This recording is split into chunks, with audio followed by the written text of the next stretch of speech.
ദൈവസ്നേഹത്താൽ മനോഹരമായി ദിവസത്തിൻ്റെ പ്രഭാത സമയത്ത് ദൈവം നമ്മെ ഓരോരുത്തരെയും അനുഗ്രഹിക്കട്ടെ.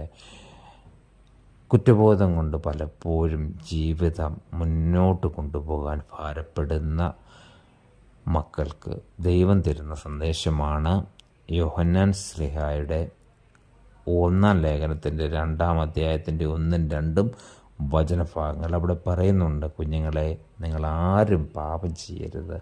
പാപവും തെറ്റും നമ്മൾ ചെയ്യുന്നതാണ് നമ്മുടെ ജീവിതത്തിൻ്റെ ഏറ്റവും വലിയ അന്ധകാരം. ഇനിയും ഇവിടെ ആശ്വാസവാക്കിയതാണ്, ഇനി ആരെങ്കിലും ഏതെങ്കിലും തരത്തിൽ പാപം ചെയ്തു പോയാൽ, തെറ്റ് സംഭവിച്ചു പോയിട്ടുണ്ടെങ്കിൽ നീതിമാനായ യേശുക്രിസ്തുവിൻ്റെ അടുത്തേക്ക് കടന്നു വന്ന് പിതാവിനോട് അപേക്ഷിക്കുന്ന കാര്യസ്ഥനായ നമ്മുടെ മഹാപുരോഹിതൻ, പിതാവിൻ്റെ വലത്തുഭാഗത്തിരിക്കുന്നവനായ യേശുക്രിസ്തുവിലേക്ക് കടന്നു വരട്ടെ. തീർച്ചയായിട്ടും ദൈവം അവനെ വിട്ടുവയ്ക്കും. ഈ വചനത്താൽ ദൈവം നമ്മെ അനുഗ്രഹിക്കട്ടെ. ആമേൻ.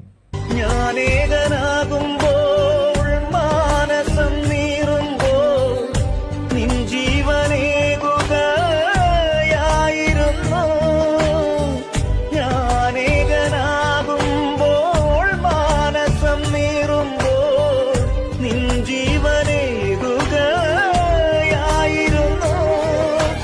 ദൈവമാണെന്നേകയാശ്രയം.